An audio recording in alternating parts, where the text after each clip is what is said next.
Well. Welcome to the official first podcast on the channel. And something a little bit different. I've done podcasts in the past, but nothing like this. Nothing with our current setup, and it's going to be a little different, and I'm excited to have it. And I decided the first guest, super fitting, is going to be my wife, because she's the one who allows me to have this stuff and to do what I want to do. And we've been together a long time, and again, super fitting for her to be here. And I want to introduce everybody to my wife, Allison. Why am I getting nervous? I don't know, just talk to me. Thank you for having me. Well, Andrew. Call me what you want. What do I call you? Call me Andy. You call me Andy, so. Okay. Well, thanks, Andy, for having me on the channel. Obviously, I've been on the channel before, but not like this. No, never in this setting. Mm-mm. Super new to both of us, actually, because we've never done anything like this before. So just be gracious with me, since this is my first time doing a podcast. So. Yeah, her very first time. That's okay. That's okay. Yeah. Do you call me Andrew or Andy? I called you Andy. Call me Andy. You are Andy to me. Yeah, I guess after 21 years, that gives you the honor of calling me Andy. So, yeah. Yeah. Well, I guess the first thing I want to talk about is I kind of want to introduce us. A lot of people on my channel know who I am, but again, like you mentioned, most don't know who you are. You've made some appearances in a few of my videos, but never in this type of settings, or know who you are or we are as a couple. So I wanted to start off by kind of introducing us, who we are, talk about our journey as a couple, and I think we inspire a lot of people, and a lot of people come to the channel to, one, see the cars, but also I think we're an inspiration to other people as well. So I want to talk to the audience kind of how we came to where we are. I don't want to call it successful, but in today's world with the way things are, I think we've done pretty well. And of course we always have more goals we want to accomplish, but there's always the next step in getting to where we want to be. But sometimes we got to just look at where we are and just be grateful for that. Absolutely. I think our journey kind of started really young, actually. We bought our first house when we were, when I was 22. Just so you guys know, I'm 4 years younger than Andy. She had to throw that in there. Had to throw that in. Yeah, she is 4 years younger. So she was 22.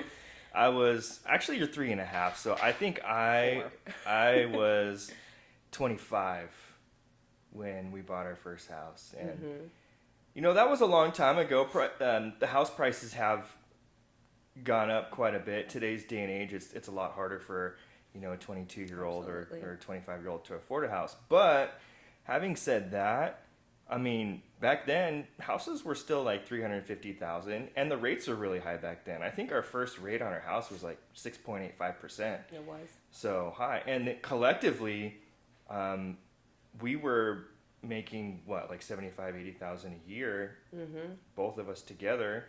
So in comparison, houses now, you can get a house in the $500,000, and I don't know, double 80,000, 160 collectively isn't that far-fetched anymore. So double the salary income, and the houses haven't doubled. Right. So, and of course, the interest rates are always a factor when deciding to buy a house. But I think we did okay. Yeah, no, it was great. And obviously back then too, we were into cars. I think at the time I had a BMW 330i, and then you had, I think, your Mustang. Yeah, my Mustang back then. Yeah, my supercharged Saleen Mustang GT 2006. 465 horsepower?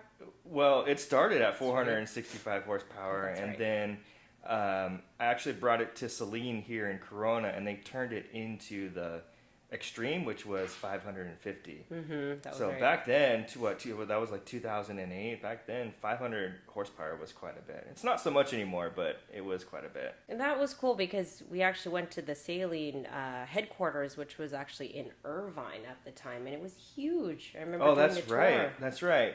Saline was in Irvine. That's who actually did my work, and then they moved here to Corona, and we've done the tour here in Corona as well. But yeah, that's right. It was down in Irvine. Yeah, that was fun. We used to go to a lot of car shows back in the day, pre-Aria.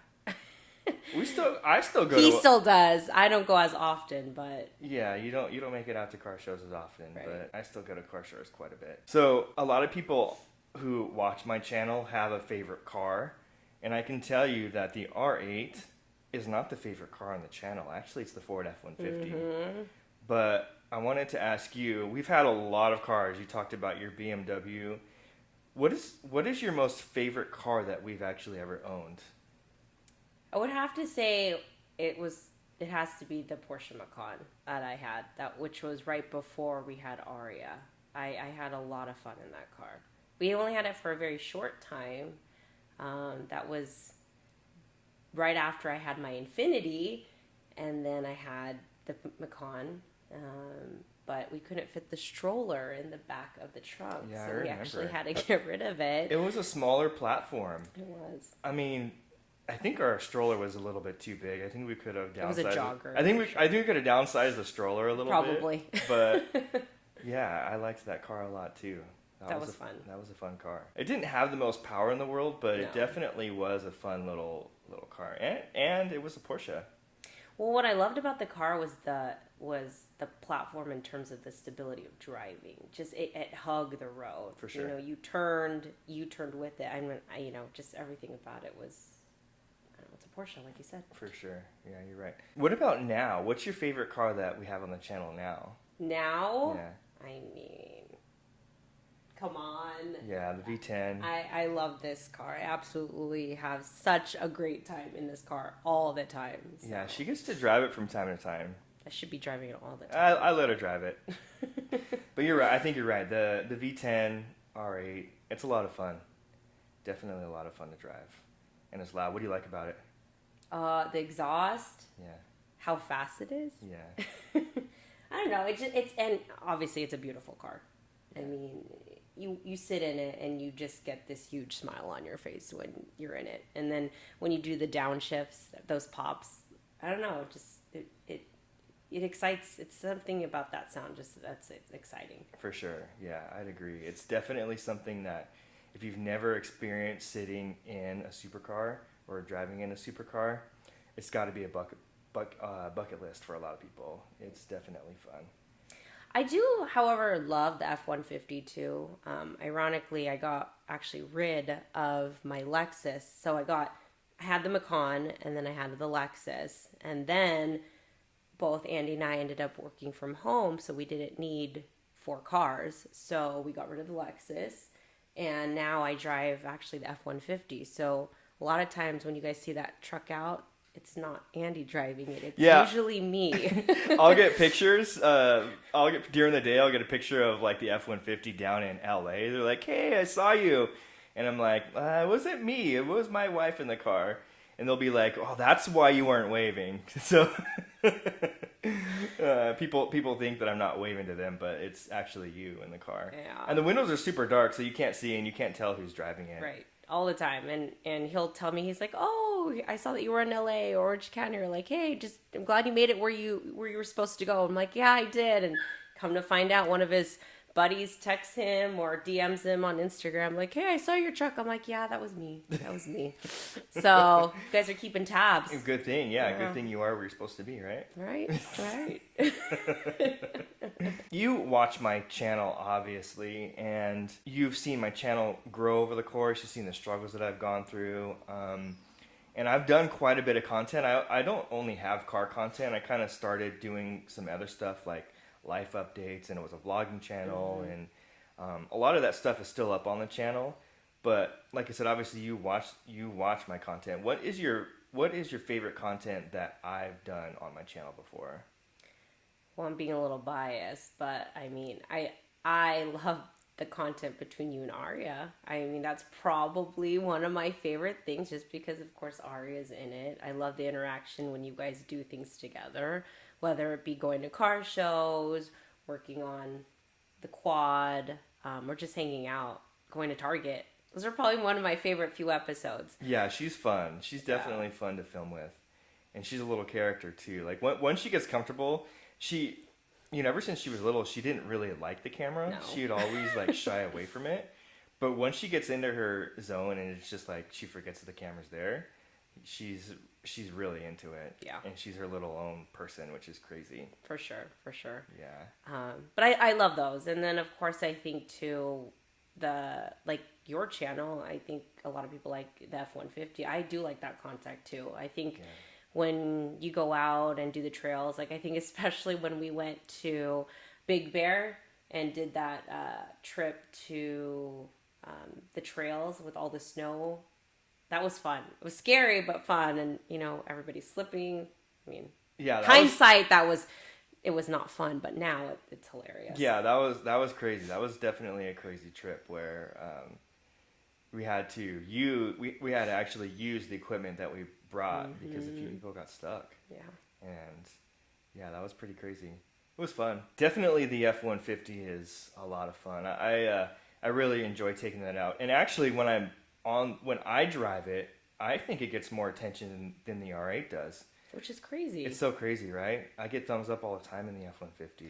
Although, I mean, it's a good-looking truck. I mean, all the work that you've done on it. I mean, obviously, as you guys know, I take the truck all the time, and it's funny. Like, I'll valet for when I'm going out to drive to work, and literally every single time I get out of the truck, it's almost like a shock to the people. They're like, "Oh, you drive this?" And they're like, "Wow, this is a good looking truck." And I'm like, "Thank you." But I get that all the time, especially too as a girl driving a big truck, From the guys. You get it from the guys. But that's funny because I will get it a lot. They're like, "Wow, you drive this truck?"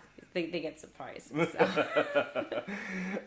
It's a good looking truck, but I think a lot of it is who's driving the truck. No. Yeah, for sure. Yeah, that's definitely the truck is fun. You did mention that, obviously we have a 6-year-old and you talked about Arya being one of your favorite things on the channel. I want you to tell a story about how you actually went into labor with Arya. Gosh. It's a pretty crazy story. It was. So Arya was born March of 2018. 2 weeks before she came, I took maternity leave, and I told Andy that I really wanted to go on a date night and just enjoy, obviously, just the two of us, because obviously having a kid was all going to change. And so we ended up going on a date night to watch a movie. What was the movie? I don't even remember. It was a comedy. So anyways, date night. I think it was date night. Was it date night? No, game night. Or game night. Yeah, that's right. It was game night. At the time, Andy had his Shelby GT and GT500, and he had just gotten new tires for the car. I remember, and so I asked him. I said, "Hey, take me for a ride. I want to see how the tires stick. I want to see, if there's any grip to it." So of course, knowing him, he takes me on a ride, and of course he guns it. And I was like, "Oh man!" I was like, I felt that. I felt that in my stomach. And I was kind of thinking, I was like, kind of be weird if, I end up, your car ends up putting me in labor. Yeah, you made a joke. You made a joke out loud. It. You said it out loud. That would be funny if your car put me into labor. Yeah, total joke. And this is, mind you, this is 2 weeks before Arya was born. So I was like, 2 weeks before she was due. Or she was due, right. And so I was, I knew we had some time. So we were standing in line and, I was kind of feeling a little like, okay, I was like, I feel a little bit of, pressure, but, didn't think anything of it. And I was kind of joking to Andy. I was like, man, I think your car literally is putting me into labor. I was like, I feel some pressure in my stomach, but, again, didn't think anything of it. So we're sitting in the movie theater watching it and the movie started. And all of a sudden I'm like, oh my gosh. I grab Andy's arm and I'm like, Andy, I was like, I think my water just broke. He looked at me. He's like, are you sure? I'm like, I don't know. I need to go to the bathroom. So I went to the bathroom, and I mean, thankfully my water didn't break, but I definitely have to say, and not getting into TMI, but I definitely It started it. It started for everything. sure. We actually went to the hospital that night. We did. It was that night. We ended up in the hospital like at 11 o'clock, and they checked you, and your labor had started. Yeah. But it was very early. It was early. And they did send us home, but it was definitely the start. And I mean, honestly, it was. Well, not only that, they sent us home, but she came the next day. She did. We she went did. back the next morning, and she was born. So I like to say my GT500 put her in labor. All that power. I mean, I'm sure it did. Oh, for sure. For sure it did. So, forever and always, we have a story that, our cars were a part of our first child's birth. So Yeah. That's really cool. That was really cool. Yeah. I think cars has always been a part of our relationship in our lives. I mean, even if you date back when, I mean, when I first met Andy, I had a Honda Civic, and he had this really cool blue truck. That's right. And honestly, I thought it was so cool, and I was like, "Ooh, I want to talk to that guy." That's right. My Dodge Durango, my '99 Dodge Durango. I had that thing fixed up too. It was lowered. Yeah. I don't know if you guys remember the lights, the I had Fast the and the Furious underglow on there, Yes. the blue underglow. Yeah, I had rims and wheels and tires on it. I even shaped the tailgate. Mm-hmm. Yeah, that's right. Yeah, cars have always been a part of our journey. Mm-hmm. How funny. So let's move away from cars a little bit. I know, like you mentioned, it's been a part of our journey, but it's not the only thing that's a part of our journey. I think, like we said earlier in the podcast, how we are super passionate about, what we do. I wanted to ask you, so you can tell the audience, what are you passionate about? I think priorities obviously change as you mature and get older. I mean, sure. if you asked me this question when I was in my early 20s to my 30s, I'm still in my 30s, but later 30s, to now, I think it has changed. I mean, obviously, I think at this passionate, that's a hard question. I think that it's more like maybe happiness. I think that having you and Aria in my life, that makes me happy, and having us as a unit and feeling secure and comfortable where we are, honestly, is what drives me and drives my passion to continue to do well for the family. I think that seeing you succeed in your channel and growing it, and seeing you very passionate about what you do, makes me happy. And then seeing our kid, Aria thrive. I don't know. I guess I think it's changed. It's definitely from the last 10, 15 years. I mean, I enjoy work myself. I have a great job, and I'm very passionate about that too. And I enjoy, having my independence, and having that as a separate entity to my life. But I don't know. I mean, it's a hard question. I think that whatever we're doing together is what makes me happy.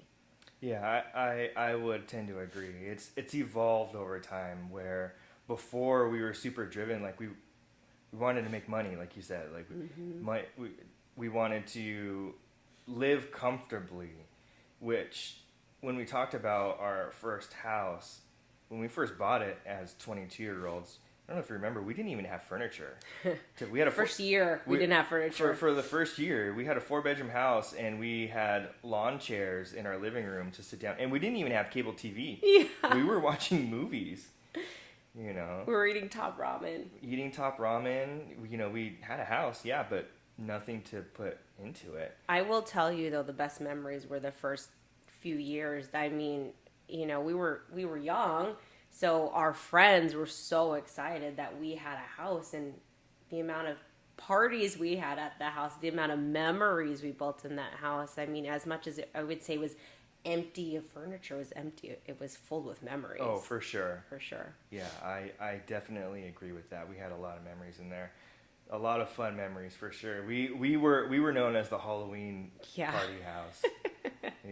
We always had our annual Halloween party. We did. Where everybody came and was dressed up. But, I mean, that was a time when You know, we didn't even have anything like in our backyard where we just had a little 10 by 10 slab of concrete and then the rest was dirt. More like weeds. And but... weeds. Yeah, the weeds came up to my chest. I remember one time my buddy Eric, you know, he would come over to our gatherings and the weeds in our backyard were up to our chest. He's like, "Man, you got to do something about this. You got to fix this." He's like, "I'll volunteer and come help you." So he brought his weed whackers over and we weed whacked that backyard, and it was a forest back there. Like I said, it came up to our chest. It was. And he didn't even know we had turtles. And it's funny because we used to let our turtles just kind of roam around the backyard, and we didn't even know where they were half the time because they were deep in the weeds. And he was weed whacking, and all of a sudden he goes, "Dude, you have a turtle in your backyard." I was like, "Oh, there they are. They were our pets." Yeah. And yeah. you know, that was actually a really funny time. But yeah, I mean, we were known as the house who had a lot of weeds. Even our front yard, we let our front yard go. I didn't even have a lawnmower. Yeah. Well, we were in our 20s. We just barely had money to, pay for the house and utilities and, let alone trying to, redo the front and the backyard. But eventually, as we got older and got a chance to save money, we actually were able to do the backyard and the front yard. Right, no, for sure. Yeah, we did that backyard justice for sure, the way that we fixed that up. And that was over a course of 5 years. And in the grand scheme of things, 5 years isn't that long. You know, we set our goals. We wanted to fix up the backyard. Mm-hmm. We wanted to fix up the front yard. And over the course of 5 years, we only lived in that house for 5 years, and we had it set up. Pretty much after we finished it, we were like, I know. Let's sell it and move on. I know. It was kind of funny. We didn't even get to enjoy the fruits of our labor with actually having it done. But yeah, we were like, oh, let's just see how the market is, because the market started to climb, and we saw all the housing market starting to increase, and we're like, let's just put it out there and see if we could sell it. And I remember when we talked to the real estate agent, we were telling her how much we were thinking about selling it for, and she's like, oh, that's too much. It was like, I don't know, 25,000 more than what she thought could sell for. Yeah. And I said, it's okay, because we were kind of at that point where, like, if it sells, great. If it doesn't, that's okay too. Right, we just kind of wanted to see, what would happen. And oh my gosh, I think it was like less than a week or a week. Not even. The next day we had an offer in. Yeah. The next day we had an offer in, and that was the offer we ended up taking. I know. And it was I think it was above asking, because they really wanted that house. They did. It was a single story. It was a great house. I mean, we could have stayed. It was about almost 2,000 square feet. Yeah. Honestly, it was a beautiful house, which hindsight, I wish we still had it. But yeah, I don't want to say we regret selling it, because it put us where we are. Like, it kind of sprung board where we are today. But it would still be nice to have that house if we still could have swung it. I will tell you, though, that's kind of when Andy and I really started looking at the real estate market. That's and true. Started getting more educated about it, right. Because we went through the process and realized, like, wait a second, there's some money to be made in this real estate for sure, like, market. And that's kind of what pivoted, I feel like, our journey to starting to buy investment properties through that. Funny enough, when we sold that house, we didn't really have a game plan or a house to move into. We actually moved into his parents' house. We did move into my parents for about 6 months. Yeah, we didn't really have a plan. We just had the money in the bank, and we were like, well, we got to find a house now. Which is when we found the house we're in now. Yeah, right. Which we've been here, oh my gosh, I cannot believe, but I realized it's been 10 years this year since we've been in this house. Crazy. I know. Yeah, it's crazy. You're right. I think that's kind of when we decided to look into maybe getting another house, but it didn't happen right away. We went back and forth about it, and we were scared.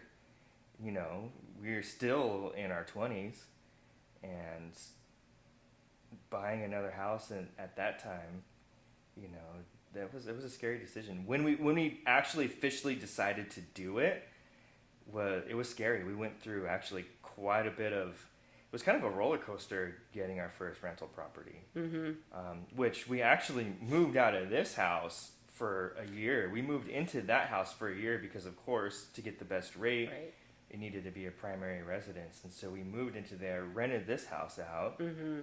and then lived there for a year, and then moved back here, rented that house out for a while. But that was a scary journey too, going into buying that house. Yeah, that was 2020. So right. Well, actually, no, 2019. It was 2019 when we decided Mm-hmm. to do it, so we started, our research and looking and seriously looking. It was like mid 2019. Yeah. And then I think we really were like, okay, I think we should actually take the plunge and like let's buy our first investment property. And then we looked at those new builds off the freeway, which obviously exciting, right? Buying a new build, but that ended up actually not working out. It didn't work out. Yeah. Yeah, it was. Well, what happened with that one was the loan ended up falling through. So Mm-hmm. that was really discouraging at that time. We looked at each other like, are we making the right decision? Right. Because we went through the whole process. Like, they accepted our offer. We did get an approval, and then throughout the process, we had 2 weeks before we were going to Right. close, and then they said, no, sorry, we can't do it. Yeah. So And I remember I was like, okay, well, maybe, this isn't the right decision. But then I had the Open Door app, I remember, Yeah. and we were just about to leave that house that we were going to buy. And I said, well, let's see if there's any other houses that were around here that were already built, right? That are older homes. And I remember the Open Door had a property right across the way. And what's great about Open Door, you could just view the properties at any time. They give you the code and you could go in. And I remember we found this one and we walked in and it was like 2 years old. I think it was built in 2018 at the time or 2017. I can't remember, but I was like, wow. I was like, this is nice. I remember we were standing in the kitchen. I was like, okay. I was like, what about this house? yeah, that was a nice house too. Mm-hmm. Yeah, so we decided to go with that one and go with talk to another lender, and the other lender said, yeah, totally fine, we can do it. And so we started that process. Mm-hmm. And then kind of the same thing again, I we know. got to the very end. And mind you, this was December now. December, yeah, like holiday season, Christmas time. We got to the very end, and they were like, no, your debt to income ratio is too high, we can't do it. And we were like, well, wait a second. Part of the stipulation when they actually did the approval was we had to show them that this house was rented out. So we had to have a signed lease agreement. And so we were moving regardless. Mm-hmm. And this house was already rented, and we had 2 weeks before we were going to close that house, and they're now telling us no. Like, you were the ones who told us that we needed to rent our house out. No. That was scary. I remember laying in bed that night thinking, man, I don't know what we're going to do. I know that scared me a lot, especially with a 2-year-old or 1.5-year-old at the time.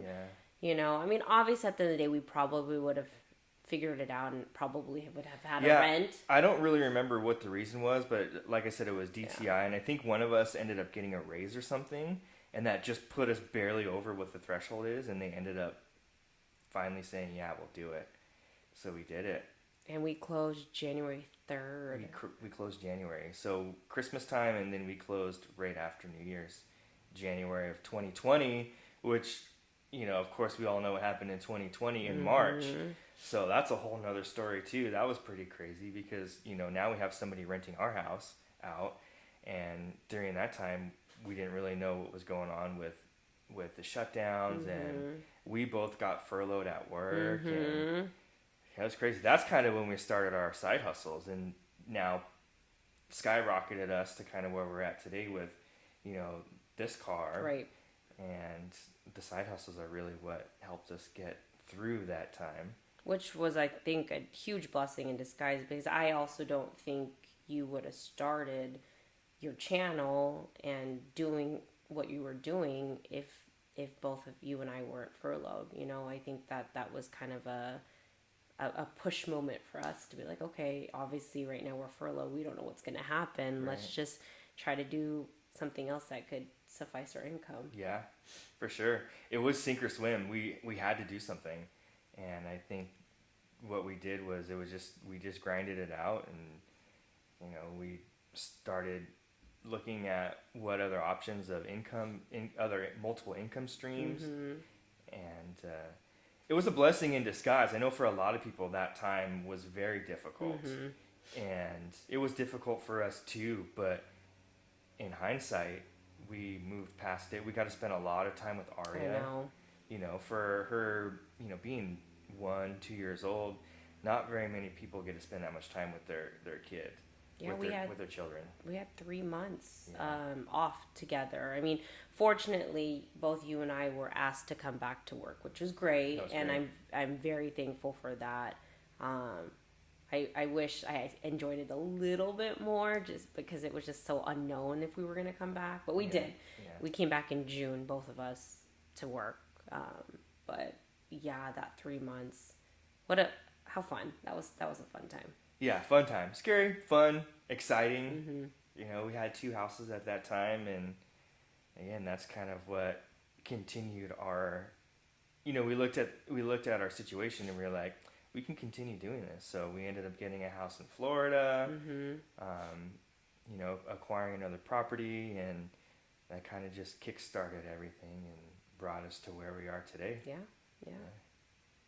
Crazy, Definitely a ongoing, continuous journey that we're still on. right? For sure, continuous.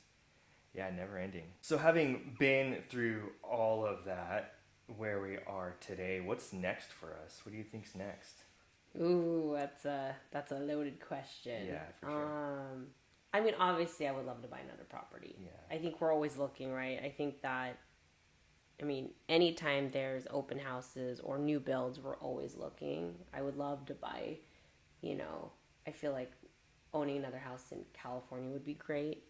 I don't know what that would look like.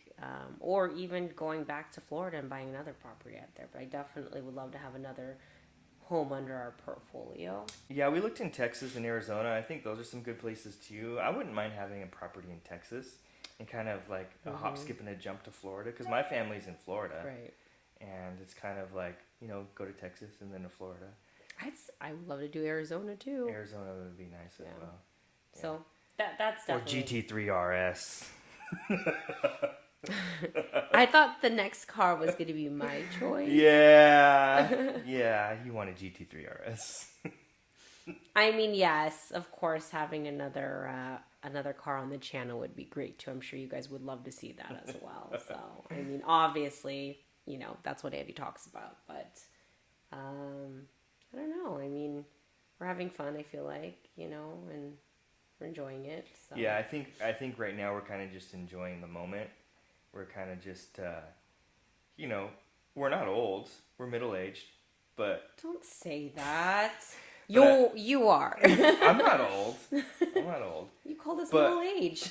We are middle-aged. What's funny is I think a lot of people don't realize how old we are. So I think that's another reason why we actually are inspirational, because they look at us and they're like, man, these guys are in their 20s and they got it all together. Oh. But we're not in our 20s anymore. No, we're not. I wish we were. Wish we No, were. I mean, I think the experience and, I think the experience of getting older is what I love. But yeah, no, we're not. in Oh, our for 20s. sure. Yeah, there's only one other alternative, and we don't want to do that. No. No, we want to grow old. Yeah. Grow old together. And see Arya succeed. And, we, at a young age, I was instilled the value of $1 very early. Right. We watched our parents go through a lot of stuff too, and our parents struggled through hard times too, and it wasn't easy. And you were only child. I had a brother, but I remember we lived in an apartment, and we had a great childhood. My parents loved us to death, but we didn't drive supercars. Right. And I think Aria is being raised in a home that, we only dreamed of when we were kids. Absolutely. But also I think we do a pretty good job of teaching her the value of $1 as well. It's not easy. And we make sure that she's, going to be set up for the real world, because the Right. real world's not all rainbows and butterflies. Right. I think we do a good job at grounding her and showing her that we're very fortunate for the things that we have, because we always tell her that mommy and daddy didn't have a big house or didn't have a pool growing up. We didn't have a lift in our garage. I think she understands that, and tell her that she needs to be thankful every day for what she has. And but at the same time, to your point, I think we're also trying to build generational wealth too, right? For I sure. mean, we want to make sure that Aria, yes, she understands working hard, and we also want to set her up too to be able to pass those things on to her as well. Definitely, for sure. Well, I think that's a good place to end the podcast. I think that's a good stopping point. I think we're probably just about 45 minutes of the podcast. And, I had a great time doing the podcast with you, but I also want to throw it out there. A lot of you guys who watch the channel and who have become friends of mine, if you guys want to come on the podcast and sit down here with me and we'll chit chat about life and your goals and what you want to accomplish, and we'll put your car up on the lift, and we'll sit down and have a conversation just about what your plans are and what's next for you. And this was really exciting for us to do because, again, it was our first time. We were a little nervous at first, but I think as we got into it, it got a little bit easier. But I want to thank you guys for tuning into this podcast. If you have any questions, leave them down in the comment section below, and we'll go in and answer them. You have your own YouTube channel too, so if you see something pop up, you can go in and answer them as well. But we'll definitely have a conversation down in the comments if there's any more that you want to see or any other questions you have. I think we did a pretty good job of kind of telling our story, but like I said, there's probably more. Oh, for sure.